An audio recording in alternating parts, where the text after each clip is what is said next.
ब्राह्मण, क्षत्रिय, वैश्य और शूद्र। शूद्र के जो सब पार्ट की बात करें तो वो है दलित। सबसे जो शोषणकारी कास्ट है वो है दलित, जिसको अस्पृश्य के नाम से भी जाना जाता है।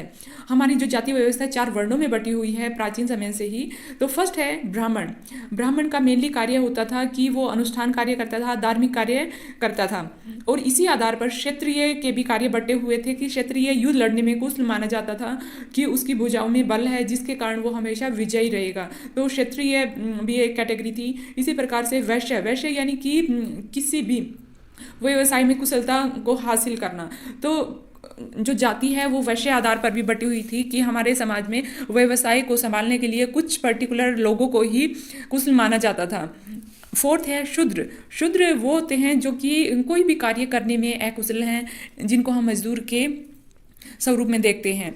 और इनसे भी निम्न अगर बात करें तो अस्पृश्य, जिनको छुआ नहीं जा सकता, और ऐसे लोगों को दलित वर्ण में रखा जाता था। तो हमारे समाज में समय समय पर जो भेदभाव रहा है समाज में, वो मेनली 4 वर्णों के आधार पर रहा है।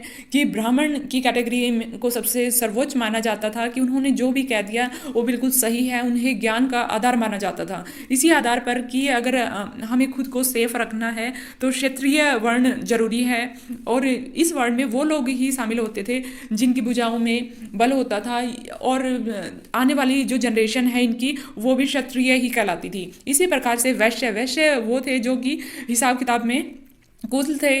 वो प्रत्येक व्यवसाय को बहुत ही कुशलता से संभालते थे, जिससे कि जो आर्थिकी है वो भी समय समय पर बढ़ती रहे। और शूद्र इसलिए जरूरी थे कि साफ सफाई का जो कार्य है वो भी किया जा सके, जिससे स्वच्छता कायम रखी जा सके।